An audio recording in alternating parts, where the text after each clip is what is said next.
नमस्कार दोस्तों, इलेक्ट्रोवायरल चैनल पर आपका स्वागत है। आज हम बात करने वाले हैं बिजली की दुनिया के एक ऐसे पहलू पर जो है तो हर जगह, पर शायद हम उतना सोचते नहीं उसके बारे में। इलेक्ट्रिकल रेजिस्टेंस यानी विद्युत प्रतिरोध। हमारे पास जो जानकारी है वो इसे काफ़ी सीधे सरल तरीके से समझाती है, पर इसमें कुछ दिलचस्प बातें भी छुपी हैं मुझे लगता है। आज की बातचीत का मकसद यही है कि प्रतिरोध को थोड़ा और गहराई से समझें। ये सिर्फ एक रुकावट है या कुछ और भी? कैसे मापते हैं इसे? क्यों कहीं ज्यादा कहीं कम? और सबसे बड़ी बात, हमारे रोजमर्रा के गैजेट्स के लिए ये जरूरी क्यों है? चलिए इसी को खोलते हैं आज। पहली बात तो दिमाग में यही आती है कि भाई, बिजली के रास्ते में रुकावट, ये अच्छी बात कैसे हो सकती है? ट्रैफिक जाम किसे पसंद है ना? लेकिन कमाल की बात यह है कि यही रुकावट असल में कई चीजों को काम करने लायक बनाती है। थोड़ा अजीब है नहीं? तो शुरू करते हैं एकदम बेसिक से। प्रतिरोध आखिर है क्या चीज? स्रोत कहता है कि ये बिजली के प्रवाह में एक बाधा है, एक रुकावट। मतलब कोई पदार्थ, कोई मटेरियल करंट को, इलेक्ट्रॉन्स के बहाव को अपने अंदर से जाने से कितना रोकता है, यही है। हाँ बिल्कुल। अगर इलेक्ट्रॉन मजे से बह रहे हैं आसानी से तो करंट तेज होगा, हम कहेंगे प्रतिरोध कम है। लेकिन अगर वो पदार्थ उनको आगे बढ़ने में मुश्किल पैदा कर रहा है तो प्रतिरोध ज्यादा है। अच्छा। और ये जो रोकने की ताकत है ना, ये हर पदार्थ की अपनी खासियत है। मतलब ये कोई बाहर से लगाई हुई रोक नहीं है, ये उस पदार्थ के अंदर की बनावट, उसकी एटॉमिक स्ट्रक्चर, उस पर निर्भर करता है। एटॉमिक स्ट्रक्चर मतलब कैसे? देखिए, पदार्थ के अंदर एटम्स होते हैं, है ना, एक खास पैटर्न में जमे हुए। जब इलेक्ट्रॉन इनके बीच से गुजरते हैं तो वो इन एटम से टकराते हैं। यही टक्करें उनके फ्लो में दिक्कत पैदा करती हैं। इसी को हम प्रतिरोध कहते हैं। ओह, तो ये टक्करें हैं असल वजह? हाँ, अब जैसे कॉपर है या सिल्वर, इनमें एटम्स की बनावट ऐसी है कि इलेक्ट्रॉन काफी आसानी से निकल जाते हैं, कम टकराते हैं, तो इनका प्रतिरोध बहुत कम होता है। इसीलिए ये अच्छे कंडक्टर मतलब चालक माने जाते हैं। अच्छा, ये तो हुई कंडक्टर्स की बात। फिर इंसुलेटर जैसे रबर या प्लास्टिक, उनमें क्या होता है? उनमें क्यों नहीं बहता करंट? हाँ, उनमें दो बातें हैं। एक तो उनके एटम्स के बाहरी इलेक्ट्रॉन बहुत कस के बंधे होते हैं अपने एटम से, वो घूमने फिरने के लिए आज़ाद ही नहीं होते आसानी से। और दूसरा, उनकी अंदरूनी बनावट भी ऐसी होती है कि अगर कोई आज़ाद इलेक्ट्रॉन हो भी तो उसे रास्ता ही नहीं मिलता, बहुत ज़्यादा रुकावट होती है। इसीलिए उनका प्रतिरोध बहुत ही ज्यादा होता है, करंट बह ही नहीं पाता लगभग। और सेमीकंडक्टर, वो बीच में कहीं आते हैं? बिल्कुल, सिलिकॉन जैसे पदार्थ, इनका प्रतिरोध कंडक्टर से ज्यादा पर इंसुलेटर से बहुत कम होता है। और मजे की बात यह है कि उनका प्रतिरोध हम कंट्रोल कर सकते हैं कुछ हद तक, और इसी पर तो पूरी इलेक्ट्रॉनिक्स इंडस्ट्री टिकी है। कंडक्टर, इंसुलेटर, सेमीकंडक्टर, ये क्लासिफिकेशन समझ आया। स्रोत में एक पानी के पाइप वाला उदाहरण भी है, वो काफी चलता है ये समझाने में। क्या वो सही बैठता है? हाँ, वो एनालॉजी शुरू में समझने के लिए बहुत अच्छी है, बहुत मदद करती है। कैसे? ऐसे सोचिए, वोल्टेज जो है वो है पानी का प्रेशर। ठीक है। प्रेशर करंट हो गया पानी का फ्लो रेट, मतलब कितना पानी बह रहा है एक सेकंड में। Okay, flow. और रेजिस्टेंस, वो हो गई पाइप की रुकावटें मतलब जैसे अगर पाइप बहुत पतला हो, संकरा, तो पानी कम बहेगा ना। हाँ। वैसे ही अगर तार पतला है, उसका क्रॉस सेक्शनल एरिया कम है, तो प्रतिरोध ज्यादा होगा। अच्छा, और अगर पाइप बहुत लंबा हो तो पानी को ज्यादा दूर जाना पड़ेगा, ज्यादा रगड़ लगेगी पाइप की दीवारों से। वैसे ही तार जितना लंबा होगा, प्रतिरोध उतना बढ़ेगा। और पाइप के अंदर की सतह अगर खुरदुरे हो, बिल्कुल, तो भी बहाव धीमा होगा जी। ये हो गया पदार्थ का अपना नेचर। हाँ। हर पदार्थ इलेक्ट्रॉन्स के लिए अलग अलग तरह का खुरदुरापन पेश करता है। वाह, मतलब पाइप की लंबाई, मोटाई और उसका अंदरूनी टेक्सचर, ये सब पानी के बहाव पर असर डालते हैं। हाँ। और वैसे ही तार की लंबाई, मोटाई और वो किस चीज का बना है, ये सब बिजली के प्रतिरोध पर। क्या कोई और भी फैक्टर है? हाँ, एक बहुत इंपॉर्टेंट फैक्टर है तापमान, टेम्परेचर। तापमान, उससे क्या होता है? ज्यादातर कंडक्टर्स में क्या होता है कि जब तापमान बढ़ता है तो उनके एटम्स ज्यादा तेजी से वाइब्रेट करने लगते हैं, कांपने लगते हैं अपनी जगह पर। अच्छा। इससे क्या होता है कि जो इलेक्ट्रॉन गुजर रहे हैं उनके इन कांपते हुए एटम से टकराने के चांस बढ़ जाते हैं। ओह, ज्यादा टक्करें, मतलब ज्यादा प्रतिरोध। इसीलिए गर्म होने पर तारों की एफिशिएंसी थोड़ी कम हो जाती है। ये तो जरूरी बात है। हालांकि हाँ, सेमीकंडक्टर्स और कुछ और चीजों में उल्टा भी होता है। तापमान बढ़ने पर प्रतिरोध कम भी हो सकता है। ये मटेरियल पे डिपेंड करता है। ओके, तो अब आते हैं इसको नापने पर। जैसे हम दूरी मीटर में नापते हैं, वजन किलो में, वैसे प्रतिरोध के लिए भी कोई यूनिट होगी? स्रोत बताता है इसका सिंबल R है और यूनिट है ओम, ओम। और इसे ग्रीक अक्षर ओमेगा से दिखाते हैं। हाँ, ओम। ये नाम एक जर्मन फिजिसिस्ट जॉर्ज ओम के नाम पर है। इन्होंने क्या किया था खास? जॉर्ज ओम ने, ये बात है 1820s की, बड़े ध्यान से एक्सपेरिमेंट्स करके वोल्टेज, करंट और प्रतिरोध के बीच का रिश्ता पता लगाया था, एक मैथमेटिकल रिलेशन, अच्छा, जिसे आज हम सब ओम का नियम या ओम्स लॉ कहते हैं। V = IR, वोल्टेज बराबर करंट गुणा प्रतिरोध। V = IR, हाँ ये तो स्कूल में पढ़ा है। ये इलेक्ट्रिकल इंजीनियरिंग का, आप कह सकते हैं, एकदम फंडामेंटल नियम है। ओम ने दिखाया कि अगर तापमान वगैरह न बदले तो किसी कंडक्टर के सिरों पर जितना ज्यादा वोल्टेज लगाएंगे उसमें उतना ज्यादा करंट बहेगा, और ये जो अनुपात है वोल्टेज और करंट का, वो कांस्टेंट रहता है। वही कांस्टेंट उस कंडक्टर का प्रतिरोध है। तो उनके इसी काम के सम्मान में यूनिट का नाम ओम रखा गया। कमाल है, V = IR के पीछे इतनी कहानी है। लेकिन ये जो यूनिट है ओम, इसका होना इतना जरूरी क्यों है? सब एक ही यूनिट क्यों इस्तेमाल करें? ओह, मानकीकरण, स्टैंडर्डाइजेशन तो बहुत ही जरूरी है। सोचिए जरा, अगर हर कोई अपने हिसाब से नापता प्रतिरोध को, कोई कहता 5 रुकावट यूनिट, कोई कहता 10 बिजली रोक क्षमता। हाँ, गड़बड़ हो जाती। बिल्कुल, कोई किसी का काम समझ ही नहीं पाता, न सर्किट डिजाइन हो पाते, न उपकरण बन पाते, न उनकी मरम्मत हो पाती।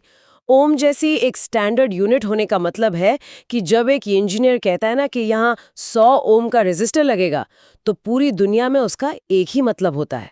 सही बात है। इसी से तो ग्लोबल लेवल पर टेक्नोलॉजी आगे बढ़ पाती है। बिना स्टैंडर्ड यूनिट्स के तो हमारी आज की दुनिया चल ही नहीं सकती थी। ये तो बहुत ही अहम बात है। अच्छा, तो अब तक हमने समझा कि प्रतिरोध क्या है, क्यों होता है, किस किस चीज पर डिपेंड करता है और नापते कैसे हैं। पर अब आते हैं उस शुरू वाले सवाल पर, ये रुकावट हमारे काम कैसे आती है? स्रोत कह रहा है कि इसके बिना हीटर गर्मी नहीं देगा, बल्ब जलेगा नहीं। ये कैसे? ये तो एनर्जी का वेस्टेज लगना चाहिए ना? हाँ, ये सवाल बहुत अच्छा है और इसका जवाब भी प्रतिरोध को इंटरेस्टिंग बनाता है। देखिए, ये सच है कि प्रतिरोध की वजह से बिजली की कुछ एनर्जी गर्मी मतलब हीट में बदल जाती है। अब अगर हमारा मकसद सिर्फ बिजली को एक जगह से दूसरी जगह पहुंचाना है, जैसे पावर लाइंस में होता है, तब तो ये हीट एक तरह का नुकसान है, लॉस है, जिसे हम कम से कम करना चाहते हैं। हाँ बिल्कुल। इसीलिए तो पावर लाइन के तार मोटे होते हैं ताकि प्रतिरोध कम हो, और वोल्टेज बहुत हाई रखते हैं ताकि करंट कम रहे और I2R लॉस कम हो। अच्छा, I2R लॉस। हाँ, लेकिन कई बार हम चाहते ही यही हैं। हम जानबूझकर चाहते हैं कि बिजली की एनर्जी हीट में या लाइट में बदले। जानबूझकर मतलब हम रुकावट पैदा करते हैं ताकि गर्मी मिले या रोशनी? बिल्कुल, यही तो ट्रिक है। जैसे आपका इलेक्ट्रिक हीटर है, या टोस्टर, या आयरन, या हेयर ड्रायर, या वो पुराने वाले पीले बल्ब जो आते थे, फिलामेंट वाले। हाँ, इन सब में एक खास हिस्सा होता है हीटिंग एलिमेंट या फिलामेंट। ये ऐसे मटेरियल से बनाया जाता है जिसका प्रतिरोध बहुत ज्यादा हो, जैसे नाइक्रोम, जो निकल और क्रोमियम का अलॉय है। Nichrome, okay. जब इस हाई रेजिस्टेंस वाले तार से करंट गुजरता है तो ओम के नियम और पावर के फॉर्मूले P = I2R या P = V2R के हिसाब से बहुत सारी इलेक्ट्रिकल पावर हीट में बदल जाती है। और नाइक्रोम इसलिए भी अच्छा है क्योंकि वो बहुत ज्यादा गर्म होने पर भी पिघलता नहीं, खराब नहीं होता जल्दी। और बल्ब में टंगस्टन का फिलामेंट होता था। उसका मेल्टिंग पॉइंट और भी ज्यादा होता है और वो गर्म होकर तेज रोशनी देता है। अरे वाह, मतलब ये रुकावट असल में एनर्जी को एक फॉर्म से दूसरे फॉर्म में बदलने का तरीका है। बिजली से गर्मी या बिजली से रोशनी। ये तो बिल्कुल अलग नजरिया है प्रतिरोध को देखने का। इलेक्ट्रॉनिक्स में भी कुछ ऐसे ही होता है क्या? वो छोटी छोटी चिप्स और सर्किट बोर्ड में? इलेक्ट्रॉनिक्स में रेजिस्टर्स का इस्तेमाल और भी ज्यादा फैला हुआ है और थोड़ा अलग मकसद से होता है। हाँ, गर्मी वहां भी पैदा होती है और उसे मैनेज करना एक चैलेंज होता है, पर मेन काम गर्मी पैदा करना नहीं है। तो फिर क्या है? इलेक्ट्रॉनिक सर्किट में रेजिस्टर्स का इस्तेमाल होता है करंट को लिमिट करने के लिए, मतलब करंट को एक हद में रखने के लिए, ताकि जो सेंसिटिव कंपोनेंट है जैसे LED या ट्रांजिस्टर, वो खराब ना हो जाए। अच्छा, करंट कंट्रोल। हाँ, फिर वोल्टेज को डिवाइड करने के लिए, मतलब सर्किट के अलग-अलग हिस्सों को उनकी जरूरत के हिसाब से सही वोल्टेज पहुंचाने के लिए। Voltage division. और भी बहुत काम है, टाइमिंग सर्किट्स में, फिल्टर्स बनाने में, सिग्नल्स को ठीक करने में अनगिनत जगहें हैं जहां रेजिस्टर्स के बिना काम चल ही नहीं सकता।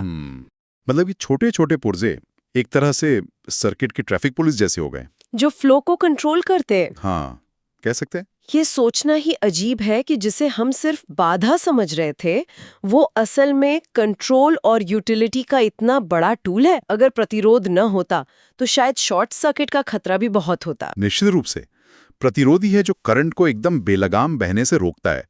और जो फ्यूज होते हैं घरों में या सर्किट ब्रेकर, वो भी तो इसी सिद्धांत पर काम करते हैं एक तरह से। कैसे? फ्यूज में एक पतला तार होता है जिसका प्रतिरोध और गलनांक, मेल्टिंग पॉइंट फिक्स होता है।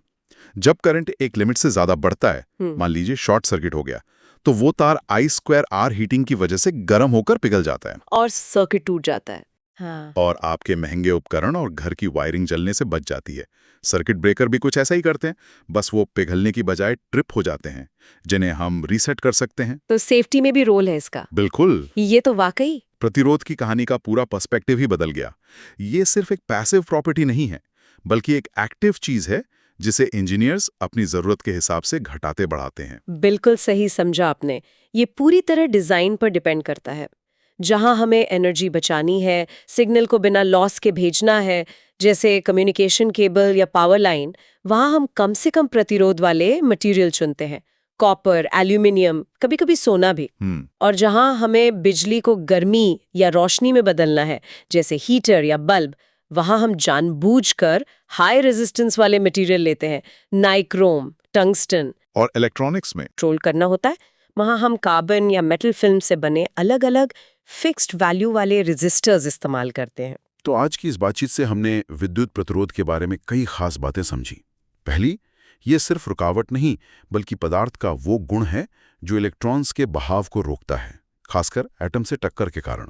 हाँ। दूसरी, इसे ओम ओम, इंग्लिश का वर्ड है, ओम ओमे मापते हैं, और V=IR इसका बेसिक रूल है।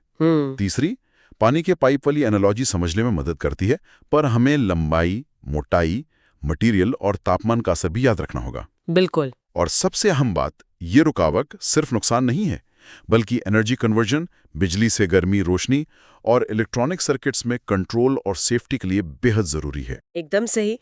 और यहाँ से एक कदम आगे सोचने के लिए एक सवाल ये उठता है, अगर प्रतिरोध हर कंडक्टर में थोड़ा बहुत होता ही है, तो एनर्जी एफिशिएंसी का क्या? हम बिजली को दूर तक भेजते वक्त होने वाले इस रेजिस्टिव लॉस को कैसे और कम कर सकते हैं? हाँ, ये बड़ा सवाल है। यहीं पर सुपर कंडक्टिविटी जैसी चीजें आती हैं। कुछ मटेरियल जो बहुत ही ठंडे तापमान पर लगभग 0 रेजिस्टेंस दिखाते हैं, हालांकि उन्हें आम इस्तेमाल में लाना अभी भी बहुत मुश्किल और महंगा है। सुपर कंडक्टिविटी भविष्य की तकनीक। हाँ, और दूसरी तरफ, क्या हम और बेहतर हाई रेजिस्टेंस मटेरियल बना सकते हैं जो और एफिशिएंटली और ज्यादा टिकाऊ तरीके से गर्मी या रोशनी पैदा करें? ये सवाल हमें मटेरियल साइंस और इंजीनियरिंग के फ्यूचर की तरफ ले जाते हैं, जहां रेजिस्टेंस को समझना और उसे कंट्रोल करना हमेशा इंपॉर्टेंट रहेगा। अगर वीडियो अच्छा लगा हो तो लाइक, शेयर और इलेक्ट्रो वायरल चैनल को सब्सक्राइब करना मत भूलें।